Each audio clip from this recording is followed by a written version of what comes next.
Сайн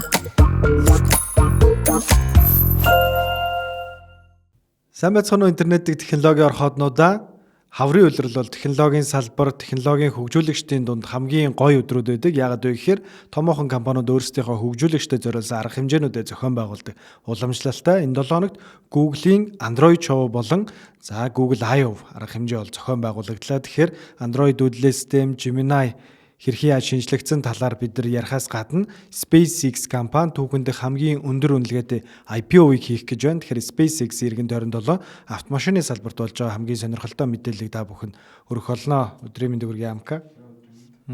Тэгэхээр мэдээллүүд рүүгээ шилжихээс өмнө өнгөрсөн 7 хоногт бидний сэтгүүлийн 3 дахь дугаар гарсан байгаа гэж үгүй сэтгүүлийн 3 дахь дугаар яг одоо хэвлэлтнээс гарч та бүхэн яг Shopee сегментээс худалдаа авах боломжтой болсон байна. Энэ удаагийн дугаар бол манай Монголын шинжлэх ухааны салбарын хамгийн чухал ололтуудын нэг байна гэж бид өмнөх дугаар дээр ярьжсэн. Тэр нь юу байсан бэ гэхээр мэдээж динозаврууд байсан, палеонтолог тий. Тэгэхээр манай Амка бас энэний дизайных нь өрөлтөн дээр ажилласан байгаа. За миний хувьд бол нэг хэмэл оюунтай холбоотой нийтлэл дээр нь ажилласан. Тэгээ манай Android болон Gijway-гийн багийнхан 3 дахь дугаараа энэ их үйлгээд авсан байна. Та бүхэн сонирхож байвал доорх линкээс худалдаа авах боломжтой шүү. Тэгэхээр шууд Google-с яриагаа эхлүүлээ те. Тэгэхээр маш өндөр хүлээлттэй байлаа те. Google-ийн арга хэмжээ бол те. Google яг юу болсон бэ гэхээр Google I/O гэдэг арга хэмжээ бол ер нь бол Android үйлдвэрлэлийн системийн л арга хэмжээ байсан те. Android-тэй холбоотой зүйлсүүд яригддаг. Тэгсэн чинь 2 жилийн өмнөөс Android Show гэдэг дахиад нэг арга хэмжээ хавар хийдэг болоод тэрэн дээр Android-о ярьдаг. Зарим Google I/O бол ер нь Gemini-ийн ер нь хиймэл оюуны тийм Gemini хиймэл оюуны ивент болж хувирлаа те. Ямар хүн санагдав ер нь? Үгүй яг тэгэл яг 2%-аа дээр бол Android Show дээр бол Google-ийн icon-ууд өөрчлөгдсөн гоё ялаа. Тэгээд эможинууд нь 3D болсон гоё ялаа. iOS бол мэдээж Spark бол галзуу л. Таны хувьд ямар вэ? Android Show-ны надад тэр яг нөгөө Android-ийнх нь юу гэдэг лээ маскот те өндөр маскот нь л гоё санагдлаа да. Яг нөгөө өөрөө бас Android үйлдвэрлэлийн системтэй утсыг нэг сүүлийн жилүүдэд ашиглааг байгаа учраас яг ярьж байгаа юмнаас яг яаж орж ирэх юмс төдийл нэг ойлгож бас чадаагүй. За Gemini-тэй холбоотой зүйлсүүд бол үнэхээр галзуу байлаа те. Spark-аас гадна ухаалаг шил бол мэдээж хамгийн өндөр хүлээлттэй л энэ жил Google Glass ер нь бол баг ирэх нь бол тодорхойлчих шиг боллоо те. Тэгэхээр шууд Gemini-с эхлэе. За Android үйлдвэрлэлийн системийг бол дараа нь ярив. Тэгэхээр Gemini Flash 3.5 танилцуулагдлаа те. 3.5-ыг хэрэгжилж үзүү ер нь хэр хурдан баг шиг байна. Яг өмнөхөө 3.1 бод бол хамаагүй хурдсан мэлээ.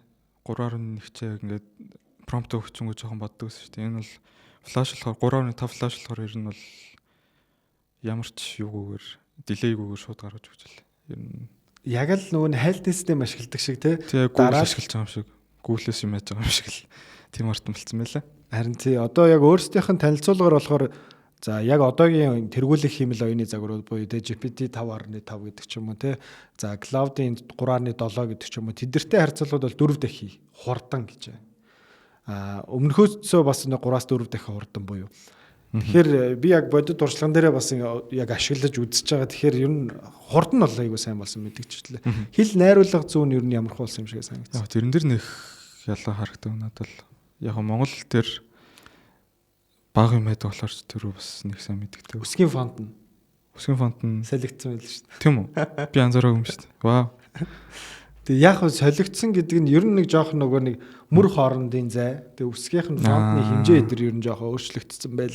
Тэгээ надад тэр нь бол нэг жоохон ерөнхий нөгөө нэг UI design жоохон тийм өөрчлөлттэй. Тийм жоохон тохгүй санагдаж. За Gemini 3.5 Flash бол иймэрхүү байсан. Omni гэдэг нэртэй нэг зүйл гараад ирлээ те. Энэ айгүй сонирхолтой зүйл болж байна. Яагаад вэ гэхээр Google болон томоохон технологийн компаниуд за бүтээгдэхүүнийхээ нэршлийн хувьд ер нь хоорондоо ялгаатай байдаг те. Android, iOS гэдэг ч юм уу те. Нэг зүйлийг мөртлөө хоёр өөр талаас нь тайлбарладаг те. Энэ удаад тэгсэн чинь Google хоёр томоохон өрсөлдөгчтөөгөө яг ижилхэн нэршилтэй юм бүтээгдэхүүнийг гаргалаа. За нэг нь болохоор Apple Intelligence-тэй адилхан Gemini Intelligence гэдэг үйлчилгээг бол гаргалаа. За нөгөөх нь GPT-4O гэдэг загвар яг 2 жилийн өмнө гарч ирсэн те. Бид хоёр яг яриа сууж илаа те. Omni гэдэг үг бол яг бүх зүйл гэсэн утгатай байсан те. Тэгсэн чинь энэ удаа Gemini Omni гараад ирлээ. Gemini Omni яг яад юм шүү. Яг нэг Veo тэгээд Nano Banana эднэрээс ялгаатай. Нөгөө Veo Nano Banana хоёр ч яг дан текстээр промпт биччихээж зураг болон бичлэг гаргадаг бол Omni нь зураг, бичлэг, текст гэдэг ер нь бол мультимодал AI модуль гэх юм уу. Тэгэхээр зураг өгөөд тэнтэсээ бичлэг үсгэж болж байна. Бичлэг өгөөд тэнтэсээ зураг үсгэж болж байна. Тэгээд бүгдийг нийлүүлээд зураг болон бичлэг үсгэж болох тийм модуль бэл. Create anything гэдэг байна шүү дээ. Ер нь юу ч бүтээж болно. Гэтэ энэ удаа бичлэг дээр л фокуслаадсэн тийм. Тийм, ер нь бол бичлэг дээрээ фокуслаад байсан. Тэгээд өөр нэг бас бусад химлойны загваруудаас ялгаатай зүйл нь юу вэ гэхээр мэдээж хурдан ажиллаж байсан. Тэгтээ тийм үү. За нөгөө талаас энэ Omni-гийн нэг ялгаатай зүйл нь болохоор бичлэгний хэлбэр дүрсийг янз бүрээр ингэж хэлбэр байдлаар өөрчлөх боломжтой тий. Одоо жишээ нь битүүрийн подкаст байлаа гэж бодоход Omni руу оруулаад шууд энийг анимашн хэлбэрт оруулчих болдог тий. Эсвэл ингээд cinematic хэлбэр рүү оруулж болох гэдэг ч юм уу тий. Тэгэхээр тэр бүх боломжуудыг нээлттэй болгож өгсөн нь бол айгүй гоё санагдсан. За хөтөлбөрийнхөө эхний хэсэгт би ярих гэж бодож ирсэн мартсан байна. Google-ийн DeepMind лабораторийн Demis Hassabis гэдэг нөхөр 3 стай айхтар өгүүлбэрийг өстой хэллээ. За тэр нь юу вэ? Энэ гэхдээ амар сонь яагаад тэр 3 өгүүлбэрийг бид нар анхаарах хэрэгтэй вэ гэхээр Google I/O гэдэг арга хэмжээ өөрөө хөгжүүлэгчдэд зориулсан гэдэг арга хэмжээ тий. Тэгэхээр илүү техник деталийн юмнууд ярьдаг. Тэнд бол нэг vision нэг ярьдаггүй. Ирээдүйн төлөвлөгөөний талаар ярьдаг ч гэсэн бүр хитийн амар sci-fi futuristic юмны талаар ярьдаг. Тэгсэн чинь эхнийх нь AGI on the horizon буюу AGI ярих юм байна. Ер нь AGI айсуу эрт тий. Тэгээ нөхрийн өмнөх ярилцлагууд дээр хэлжсэн таамаг юу байсан бэ гэхээр 2030 он гэхэд AGI-д бол бид нар хүрэх магадлал 50%. Тэгээ одоо өөрсдөө хамгийн том арга хэмжээний тайзан дээрээс албан ёсоор энийг хэлж байна гэдэг маань нэг юм харцсан байна л гэсэн гэж бодож байна. За нөгөөх нь болохоор хиймэл оюуны тусламжтайгаар бүх өвчнийг ангаах боломжтой. За гэж хэлсэн зэ. Тэгэд Google-ийн AlphaFold гэдэг загвар байгаа. За энэ AlphaFold-ийнхоо тусламжтайгаар Demis Hassabis өөрөө Nobel-ийн шагналтан болсон шүү дээ. Үүнээс ч илүү үр нөлөө үзүүлж болох үстэй бүтээгдэхүүн байх боломжтой. Бүр ялангуяа бүх өвчнийг ангаах. Тэгээ энэ дэр хид хідэн зүйлсүүдийг дурдчихсан нь юу байсан бэ гэхээр бид нар хиймэл оюуныг шинжлэх ухааны мэдээллийг дахин нэг удаа шат ахиулахад ашиглах ёстой. Тэр бол ер нь хамгийн зөв зорилго, хамгийн эцсийн зүйл байх ёстой. Бид нар хин нэгний текстийг генерейт хийх, хин нэгэнд гоё бичлэг үүсгэж өгөх биш, зураг үүсгэж өгөх биш. Тэр бол яг хав зах зээлийн хувьд бол шаардлагатай зүйл гарч ирж байгаа. Гэхдээ эцсийн зорилго бол шинжлэх ухаан. Гэдэг дээр бол дахин нэг удаа одоо албан ёсоор бол зарлаа. За нөгөөх нь бүр эвгүй заяа. Singularity-гийн талаар ярьсан. Яг юу ярив? Технологийн singularity гэдэг ойлголт байдаг заяа. Тэр нь юу ер нь singularity гэдэг ойлголт хамгийн түгээмэл хаана шинжлэх ухааны салбарт яригддаг вэ гэхээр хар нүхэн дээр яригддаг байхгүй. Тэгээ тэр хар нүх одоо нэг юм нэгдсэн нэгдмэл нэг тийм singularity болно. Эсвэл одоо Big Bang онол дээр ч юм уу те анх цаг хугацаа үүсгэхээс өмнө орон зай бий болохоос өмнө бүх зүйл singularity дотор байсан. Буюу бүх зүйл юм нэгдмэл юм цул байсан. Тэнгуут энэ ойлголтыг технологийн салбарт юу гэж ярьдаг вэ гэхээр технологийн singularity бол бид нар технологитой нэгдээд нэг цол бол. Тэгэхээр singularity-гийн суур тавигдсан гэдэг утгатай юм байна. Пүү. Амар сонирн бод техник деталь ярьдаг тэ шинэ функцүүд танилцуулдаг тайзан дээрээс ийм futuristic зүйлсүүдийг тэр химэл оюуныг нь гол ахалж явж байгаа хүн хэлж гин гэдэг маань энэ өөрөө бас үнэхээр яг чухалчилж авч үзэх зүйл юм байна гэдгийг би бол нэг анзаарлаа. За тэгээд бодит зүйлсүүдийн талаар жоохон ярьцгаая те. Futuristic нэг юм хэд хэдэн зүйлсүүд байлаа. Тэгээд Gemini Spark-ийн талаар ярьцгаая. Spark гэдэг одоо юу гараад ирвэ? Spark одоо Google-ийн Agentic юм да. Гэтэ нэг ялгаатай нь cloud дээр ажилладаг гэсэн тийм. OpenGLue тий. Ер нь бол Google-ийн OpenGLue гэж ойлгож байна. OpenGLue-г бол мэдчихэж байгаа хүмүүс байл тий. Тэгэхээр юу хийх боломжтой гэхээр cloud дээр ажиллахаар 24/7 үйлдэл хийх боломжтой. Тэгээ яг бусад одоо agentic AI-тай адилхан файлууд хооронд ажиллах. Тэгээ ямар нэгэн захиалга өгөх тий. Тасалбар захиалах, хоол захиалах гэдэг ч юм уу тий. Асуулт захиалах, мэдээлэл цуглуулах гэдэг ч юм уу тий. Хайлтан дээрээс ингэж трак хийж өөр их сурвалжууд дээрээс ингэ мэдээлэл цуглуулах даалгавар өгөө тэрийг ингэж хайна гэдэг ч юм уу тий. Ийм зүйл Spark дээр орж ирлээ. Тэгээд Verge дээр нэг юм сонирхолтой нийтлэл би харлаа л да. Тэр нь юу гэсэн бэ гэхээр яг энэ одоо agentic AI гэдэг зүйлийг Google чадахгүй бол ер нь бараг бус нь чадахгүй.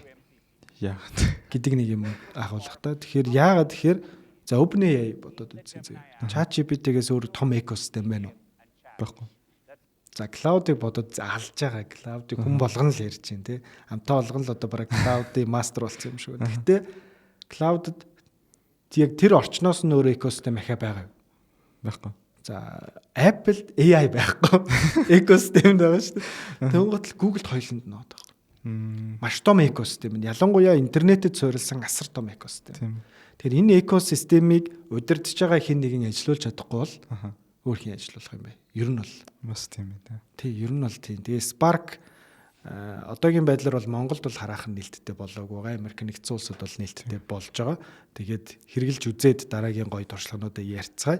За өөр нэг зүйл нь болохоор Ask Maps болон Ask YouTube гэдэг хоёр функцсэн тий. Газрын зураг дээрээс асуулт асуугаад хайлт хийх боломжтой болсон. За мөн YouTube дээрээс асуулт асуугаад хайлт хийх боломжтой болсон. Бид нар өмнө нь газрын зураг болон Google Maps дээрээс ямар хайлт хийдэг гэснийг бол та бүхэн мэдж байгаа. Тодорхой нэрнүүд бичдэг тийм. Байршлын нэр, эсвэл рестораны нэр, тийм офисын нэр гэдэг ч юм. Одоо тэгхгүйгээр за хэрвээ одоо чипээр ингээ подкаст хийгээ суужаад за утасны цэнийг дуусчлаа тийм энэ дээр би одоо тэнд ингээ байгаа. Би хаанаас ийм утасны цэнэглэгч авч болох вэ? Би хаанаас Type-C цэнэглэгч авч болох вэ гэдэг ч юм уу. Тийм нарийн асуултуудад ер нь хариулах боломжтой болсон. Мэдээж арталтан Gemini ажиллаж байгаа. YouTube ч гэсэн яг адилхан. Яг юм тодорхой хайлт хийхгүйгээр агуул гарна. Одоо тийм ийм зүйлсүүд хэрэгтэй байна гэдэг нэг ийм гоё хоёр функц орж ирлээ. Энэ хоёр үнэхээр сайн ажиллаж чадчихвэл бол Google Maps бол YouTube дээр бол маш том шинжилэл гэж хэлж болно. Тэгээд миний нэг жоохон ойлгоогүй зүйл болохоор universal cart гэдэг нэг зүйл ах шиг байна тийм. Тэрийг би бас нэг сайн ойлгоогүй гэхдээ юу гэхээр одоо Amazon, eBay эднэргээд зохион байгуулалтын платформудаас платформ харгалзахгүйгээр нэг сагсандаа бүтээгдэхүүнүүдээ авах бүтээгдэхүүнүүд хийж болно л гэж ойлгосон. Тий, цоглуулж байгаа дараад нь төлбөр хийж тийм баг гэх юм уу те. Гэтэ бурууч ч магадгүй шүү. Android дээр өөр юу вэ? Android дээр үгүй яг хөө тэгэл Gemini апдейтууд орж ирсэн. Тэгээд өөр нэг шин юм бол миний харснаар бол байгаагүй. Icon-уудын шинэ өнгө төрх таалагддаг юм. Аа гоё. Надад л таалагдсан. Хүмүүс нэг таалагддаг юм шиг л. Надад л таалагдсан. Одоо өмнөх нь хитрхи хоорондоо адилхан санагдаад байдагсан. Одоо л яг өнгөөрөө тэгээ хэлбэрээрээ төрсөөрөө ялгцсан болохоор хамаагүй гоё болсон гэж бодож байна. Миний хувьд л. За ийм маш олон функцүүдийг танилцууллаа. Мэдээж одоо энэ химэл оюунтай функцүүд бол бүгдээрээ Gemini дээр бол суурилж ажиллана тийм. Тэгээд нөө Google Gemini юунууд нь үнэн нас багсан байгаа тийм. Тий. Багцууд энэ тийм багцсан. AI Pro болохоор хэвээрээ $20 сарын. Тэгээд Ultra болохоор $250-оос $99 болцсон. Тэгээд AI Plus гэдэг шинэ subscription гарч ирсэн. Тэр нь болохоор $8 сарын. Өөр нэг чухал зүйл юу вэ гэхээр Google-ийн хайлтын систем түүхэндээ байгаагүй хамгийн том шинжилэлт орж ирж байна. За энийг яг бид нар одоогийн байдлаар нэг төдийлөн анзаарахгүй байх. Гэхдээ Intelligent Information Agent гэдэг зүйлийг оруулж ирж байгаа. Тэр нь юу вэ гэхээр бид нар Google-ийн Box буюу Google-ийн хайлтын хайрцаган дээрээс ямар нэгэн зүйл хайгаад за тэр хайлтын гаргаж өгж байгаа дарааллыг бид нар миний хайлтанд тохирсон хамгийн чухал мэдээлэл хамгийн дээр байгаа юм байна гэдгийг бид нар тэгж ойлгодог байсан. Тэгээ одоо хүртэл ер нь бол тэгж ойлгож байгаа. Тэгэнгუთ л энэ дээр agentic AI ажиллуулад хайлтыг арай өөрөөр хайдаг болж байгаа. Буюу давхар хайлт хийх, давхар мэдээлэл судлах. За мөн өмнө нь одоо жишээ нь хайлт Google-ийн хайлтын системийг маш тодорхой байдлаар, маш оновчтой байдлаар ашиглаж чаддаг байсан хүмүүс ажил хийх, бүтээмжээ нэмэгдүүлэхэд даваа талтай байдаг байсан бол одоо арай өөр зүйлийг нь сурах буюу бүтэн өгүүлбэр бичих боломжтой болж байгаа. Тэр бүтэн өгүүлбэр бичээ тэр бүтэн өгүүлбэрийн агуулгыг нь тэр AI нь agentic AI нь ойлгоод хайлт гаргаж ирнэ гэсэн. Тэгвэл одоо жишээ нэг юм сонирхолтой ганц хоёр зүйлсүүд өгдөө шүү дээ. Бүр нэг юм дууны үг мөг бичдэг ч юм уу тий. Тэр мөр бол ерөнхийдөө бол одоо боломжтой болж гин гэсэн үг. Гэтэ ер нь ингэчээр яг сайт руу зорж ордог хүн баг байх болчих юм шүү. Google юм болчих. Энэ дээр олонгол одоо health system дээр нэг зүйл юу гарч ирж байгаа гэхээр зөвхөн ийм тренд дагдаг. Тэ одоо жишээ нь ийм түлхүүр үгнүүд ашигладаг. Одоо optimization юу гэдэг лээ? Search optimization тий. Тэнгуут тэр search optimization дээр нэг юм өөрчлөлт орж ирж байгаа нь юу вэ гэхээр тэднийг ингэж маш сайн ашиглаж чаддаг байсан компаниудын вебсайтууд дээрээ гарч ирдэг байсан бол одоо илүү агуулга тал руугаа чиглэж эхэлж байна. Тэнгуут одоо жишээ нь чиний тэр search box чинь AI ажилуулад тэнгуут тэр мэдээллүүдийг хаанаас татчих вэ гэдэг нь айгуу чухал болж ирж байна. Тэнгуут тэр AI-ийн татж байгаа тэр их сурвалжууд дээр дараад нь тэр нөгөө орж ирдэг гэсэн Google Ads-ийн төлбөр ч юм уу эсвэл ямар нэгэн хайлтын төлбөрүүд ер нь орж ирдэг болно гэсэн үг. Тэр ийм томоохон цаанаа ийм шилжилт явагдаж байгаа. Тэгээд мэдээж Google Glass 10 гаруй жилийн дараа аль биесээр баг эргэрж ах шиг байна. Энэ удаад Google ганцаараа биш шилний брэндүүдтэй хамтарч байна те. Ямар хоёр брэнд лээ? Gentle Monster тэгээд Warby Parker лөө. Тийм хоёр брэндтэй. Дизайн нь ямар хөө санагдсан? Дизайн яг дэжгүй. Ray-Ban чинь бол нэг л төрлийн шил гаргадаг шүү дээ. Ерөн загварууд нь адилхан. Тэгээ Gentle Monster бол маш олон шил гаргадаг. Warby Parker-аас маш олон төрлийн шил гаргадаг. Тэгэхээр надад л Ray-Ban-аас илүү таалагдсан. Энгийн өдөр тутамдаа зүүдэг шилнээс гадна хүмүүс бас нэг юм жоохон загварлаг шил айгуух сонирхтой шүү дээ тий.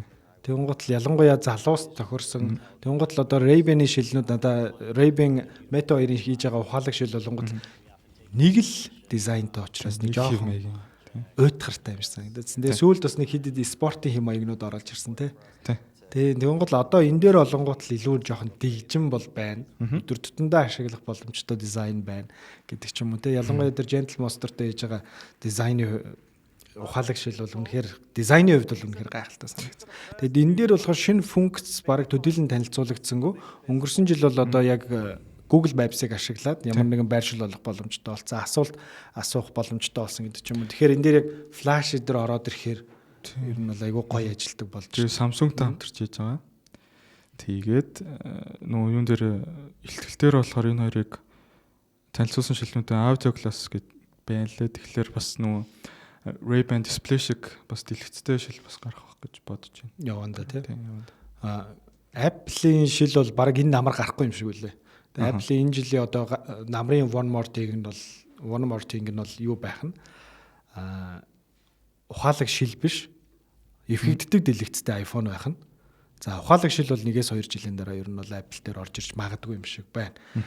Тэгэхээр Google Glass-ийн хувьд бол иймэрхүү байна. Тэгээд намар гарахаар нийтүүл амттай арсгая одоогоороо бол дизайныг нь хараад өнгөрөө дөө гэдэг шиг тий. Тэгээд өөр нэг төхөөрөмж өнгөрсөн 7 хоногт танилцуулсан Google Book байлаа тий. Тэгсэн. Android Shop дээр танилцуулсан. Маш товчоор тайлбарлавал илүү үнэтэй Chromebook. Илүү үнэтэй Chromebook гэхдээ Gemini зурилсан гэж өөрсдөө хэлсэн тий. Тэгэхээр одоо нөгөө Windows-ын Copilot PC гэдэг шиг гэж ойлгож байна. Ер нь бол одоо MacBook-ийн зах зээл рүү орж ирэх сонирхолтой байх шиг байна. Энэ дээр болохоор Acer, Asus, Dell, HP, Lenovo гэх мэтчлээ одоо яг персонал компьютер, лаптопын зах зээлийн Windows үйлдвэрлэлийн системтэй одоо гол тоглогч нартай бол хамтарч байгаа юм байна. Дизайны хувьд бол мэдээж нэлээдгүй цэвэрхэн айгуу дайжгүй. MacBook руу төгсөн л харагдсан шүү дээ. Тэгээд 2 жилийн өмнө Google I/O арга хэмжээнд Google юу танилцуулж ирсэн бэ гэхээр хамгийн анхны химэл оюун суурилсан ухаалаг утсыг танилцуулж ирсэн бол энэ удаад химэл оюун суурилсан лаптоп. Тэгээд энэ ер нь Google Book гэдэг бол одоо нэг юм платформ маягийн яг юм бүтээгдэхүүн биш. Одоогийн байдлаар бол яг зах зээл дээр зарагдах бүтээгдэхүүн байдлаар бол гаргаагүй. Ийм платформ байдлаар бол одоогийн байдлаар танилцуулагдсан. Тэгэхээр Gemini суурилсан, за эдгээр компаниудын хамтралд суурилсан ийм платформтой Google-ийн шинэ одоо цуврал лаптоп бол зах зээл дээр гарч ирэх нэ. Ер нь бол Chromebook-ийн 15 жилийн өдөр давхцаж харьцаж байгаа гэдгээр айгүй онцлог. Тэгэхээр үнийн хувьд бол одоо 1000 орчим доллартай байх болов уу гэж бодож байна. Тэгээ бас ингэж Chromebook-ээс арай өөр лаптопны лайнап гаргаж байгаа нас нөгөө Chrome OS гэж шинэ OS гарах гэдэг байна шүү дээ. Google чинь тэрнтэй бас холбоотой юм уу гэж бодлоо. За тийм байна. Тэгэхээр Google-тэй холбоотой зүйлсүүд яг иймэрхүү болоод өнгөрлөө. За тэгэхээр автомашины салбарын талаар ярилццгаая. Өнгөрсөн 7 хоногийн ер нь онцлог цаг бүр юу вэ? Бид юуг онцолж? Онцлогч ичтэй жоохон муулах гал харуулсан. Mercedes-Benz яг AMG division яг шинэ машин танилцуулсан. Тэр нь болохоор AMG GT 4-door гээд яг дөрвөн хаалгатай седан загварын спорт седан байгаа. Тэгээ одоо зураг нь харагдах бах. Надад л ерөөсө таалагдаагүй дизайн. Тэгээд ер нь бол бүрэн цахилгаан машин. Тэгээд цахилгаан машин ямар гэдэг тэгэл хурдан хүчтэй тийм машин болсон мөлий. Тамран жоохон автгаа болсон юм байна тий. Мэдхгүй. Би бүр ярихаас ч яагаад тах юм. Ер нь бол маш сайн дизайн болсон. Юу н хөрчлөгдөө тийм сонин санагдаад байна юм. Та ер нь сүүлийн үед Mercedes-ийн гарч байгаа машин зарж байгаа дизайнууд байна. Бараг ер нь машин биш л болоод. Надад л тийм санагдаад байгаа хэрэг. Жохон тийм фьючеристик уур амьсгал оруулсан юм шүү. Яг хоо хит фьючеристик гэх юм уу. Тэгээд ер нь бол хүмүүс таалагдаагүй яг энэ машин гараад. Тэгээд интерьер нь ч гэсэн ингээл яг автомашины интерьер биш юм шиг тийм. Ингээд 3 дэлгэцтэй ч байх шиг. Мэдгүй. Яг Mercedes яг зөв чиглэл рүү яваад байна уу эсвэл буруу яваад байна уу бас мэдгүй л. Цахилгаан юм уу тий? Тийм бүрэн цахилгаан. Тэгээд AMG 63 нь болохоор 1000 морины өвчтэй. Тэгээд 55 нь болохоор 800 морины өвчтэй лөө. Бас нэлээд. Чи тэгээд AMG чинь Mercedes-ийн performance загварууд үстэй тий? Тийм performance загварыг гаргадаг тийм тустай бүр division баггүй. Тий. Тий. Ийм байна. Тэгээд Mercedes-тэй холбоотой нэг Mercedes-Benz BMW-гийн хөдөлгөөрүүдийг ашиглаж магадгүй гэсэн шуум явж илээ. What? Амархас. Наад чи ер нь жоохон сонир мэдээ шүү тий. Тийм. Тэгэхээр машины салбарыг үндэслэгч. Тийм. Яг Сонирхолтой. хамгийн том өрсөлдөгчийн хөдөлгөөрийг ашиглана гэхээр бас бензин нөхцөлөд тийм сайн биш байгаа ч юм шиг бас санагдал. Цаг хугацаа ер нь сони юм үзүүлд юм шүү. За дараагийн автомашинтай холбоотой мэдээлэл бол Stellantis Land Rover 2. Шинэ хамтрал зарлаж явах шиг. Энэ хоёр нь хамтдаа юу хийж явах шиг. Яг хамтрал яг дэлгэрэнгүй мэдээлэл бол гаргаж яриаггүй. Яг гол хамтрал нь бол Америкийн зах зээл дээр гэж хэлээ. Тэгэхээр мэдээж тарифтай холбоотой байх гэж бодож байна.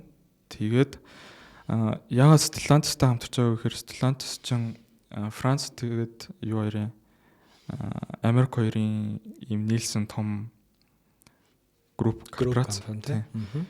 Тэгээд Америкт болохоор Dodge тэгээд Ram гэдэг брэндүүд байгаа. Тэгээд энэ брэндүүд нь Америкт маш олон юу гэдэг нэ бүрэн ашиглаж чаддгүй үйлрүүтэй байдаг.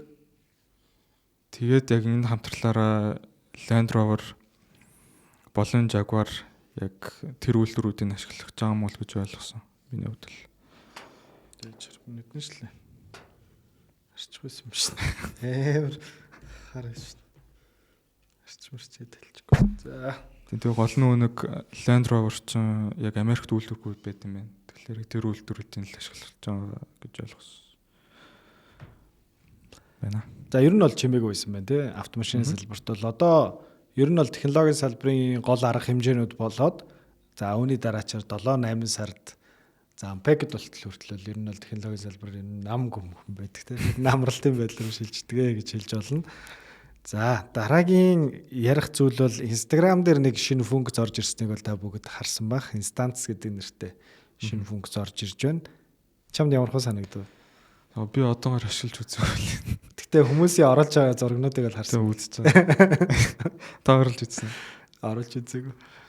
Би гэхдээ яг тэр шууд за ингээл камерных нь тэгээ зураг дардаг тавчаад дарж болохгүй мэн дэ гэдэг ихлэ ойлгосон. Тэгэл сайн нэг л юу л идэв энэ да. Бас юу нэг хэдэн жил өмнө бирэл гарч ирээд. Тэгээ Instagram-аас бирэлтэй адилхан функц туршижсэн шүү дээ. Тий. Одоо ч сайн яг энэ инстанц ч юм уу бирелийн функцтэй адилхан. Тий.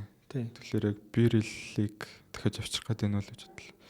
Одоо юм бирэл байд юм. Мэдгүй бараг байгаа баха. Байгаа баха. Хүмүүс ашигладаг юм. Энд гэхдээ нэг амар тэгээ шуу тэр явахгүй байсараад гівгэнд гараад ирчихсэн. Айгуу сонирхолтой функц. Тэгээд энэ би зүгээр юу гэж анзаарсан бэ гэхээр за эхлээд Facebook-ийн бид нар ийм контентын форматуудыг бодоод үзье. Эхнээс нь. За хамгийн эхлээд пост байсан. Үндсэн гол контент. Одоо хүртэл байгаа тий. Мэдээж пост, видео бичлэг, тий зураг оруулах тий. Тэгээ энэ нь болохоор удаан хугацаанд хадгалагддаг. Орж үзэж болдог. Тий. Тэнгуул ингээд нэг news feed дээр байдаг. Нэг юм нэгдсэн нэг юм. За дараад нь story гэдэг зүйл гарч ирсэн тий. Snapchat-аас суулгаад. Snapchat-аас санаа авсан тий. Тэнгуул story 24 цагийн форматтай алга болчдөг. Маш богино контент. Тий. За дараагийнх нь контентын гол давалгаанд reel байсан тий. Нөгөө нэг постныхоо урт бичлэгнүүдийг за эсвэл урт форматуудыг асар богино болгосон.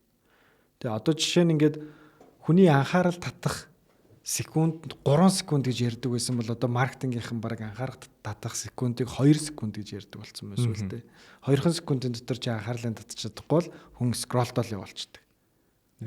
Одоо энэ Европын холбоонууд хэд хэдэн ийм шинэ хууль дүрм журмуудыг гаргаж эхэлж байна. Метагийн болон бусад сошиал медиа платформудтай холбоотой. Энэ бол баг ийм гейм ченж юм биш магадгүй сошиал медиа платформ. Юу вэ гэхээр doom scrolling гэдэг ойлголт гараад ирсэн. Хүмүүс scroll-дол идэг, дуустгүй, үзэл идэг. Тэнгуут тэр нөгөө нэг утасны дэлгэснээс ирж байгаа эффект, тэр нөлөөнүүдээс болоод хүний нойр хулжчихдаг, нойр өрхөө байждаг. Оройн цагаар тэгэл scroll-дол идэг. Нэг мэдэхэд маш олон минут өнгөрцөн байдаг, маш олон цаг болцсон байдаг. Үр бүтээлгүй те. Юу үзэж байгааг нь мэддэггүй. Жишээд одоо бодоод үзтээ чи үзсэн рилүүдийнхаа хэдийг нь санаж байна. Ганцыг санахгүй шүү. Үзсэн YouTube дээрх бичлэгнүүдийнхаа хэдийг нь үнэхээр их санаж байна. Яг санана. YouTube бол арай 70% санана. Тэнгуул энэ өөрөө ингээд нийгмийн сэтгэл зүй, нийгмийн аж амьдралтай холбоотой асар их өөрчлөлтүүдийг авчирж байгаа учраас зохицуулагч байгууллагууд энэ дээр сүүлийн 2-3 жилийн туршид үнэхээр анхаарч ажиллаж байна. Европын холбоо скроллыг зогсоодог болгож байгаа. Хязгаартай болгож байгаа. Би бол бараг тэрэн зөв болов гэж бодож байна тий. Дуусмаар шүү. Тэстэй. Одоо дуусъя л да. Инстанц бол ер нь цаашаага хүмүүс ойлгоод тэнд ингээ контент оруулаад эхлүүл бидний нөгөө контент үзэх контент гэдэг чинь уг нь бол монгол руу орчвол агуулга гэсэн үг шүү. Нөгөө агуулгыг ойлгох тийм зүйл маань асар богино болно. Тэгээ буцаагаад үзье гэхээр би яг юу үзэж юу гэдгээ санах болж. Тэгвэл энэ нь өөрөө бидний талд ухамсарт хатгалагдах асар өндөр магадлалтай. Яагаад вэ тэгж хэлж байгаа вэ гэхээр хуучин нөгөө нэг 25 дугаар кадр гэдэг юм байдаг шүү дээ. Сонсож байгаа юу? 25 дахь кадр гэдэг. Тэр нь яадаг вэ гэхээр маркетинг хэрэгэлдэг байсан арга 1 секундэд 24 кадр ордог байсан байхгүй. За. Тэгвэл нэг кадр гэдэг чинь нэг зураг гэсэн үг шүү дээ. Тэгвэл 25 дахь кадр гээд нэг кадр нэмээд тэгээ тэнд нь рекламны ямар нэгэн зүйлийг хийдэг. Тэгээ одоо жишээ нь хүүхдийн контент гарч байгаа бол тэн дотор нь нэг юм өөр агуулгатай маркетингийн постэр хийчихдэг ч юм хавчуулчих. Хүн юу болсныг нь мэдээд өнгөрөхгүй. Гэтэ нэг юм жоохон гажуудал байгааг бол ойлгох бах. Гэтэ юу байсныг нь харахгүй энэ юу байсан бол гэж анзаарахгүй. Тэнгууд л бидний далд ухамсарт үлдчихдэг. Тэгж далд ухамсарт үлдээдэг гэсэн. Одоо энэ хориглогдсон маркетинг арга л та. Иймэрхүү зүйлсүүд рүү шилжиж магадгүй. Тэгэхээр энэ ер нь жоохон аюултай зүйлсүүд рүү орж иж байгаа учраас энэ зохицуулагч байгууллагууд нэлээд анхаарч эхэлж байгаа. Инстанц засаг чинь дахиад буцааж үзэж болтгүй юм л. Харин тийм. Би тэгээд тэгэж өнөөдөр шүү дээ. Харин тийм. Ер нь бол жоохон санаа. Тэгээд Instagram-ын нэг юм том функц орж ирлээ. Тэгээд камерныхын товчлуурн дээр нь даруул шууд инстанц болоод постлогчтой шүү. Би сануулъя. Энэ удаагийн дугаартаа хамт байсан да бүхэнд баярлалаа. За энэ удаа дараагийн дугаарууд дээр бидрийг Microsoft бол Apple-ийн томхон арга хэмжээнд хүлээж байгаа. Apple энэ жил өөрсдийнхөө экосистемд юу танилцуулах вэ гэдэг нь сүүлийн жилүүдээс жилүүд анхаарал татж байна. За үүнээс гадна манаас сэтгүүлийн 3 дахь дугаарыг та бүхэн сонирхож үзээрэй. Анхаарлаа хандсан баярлалаа.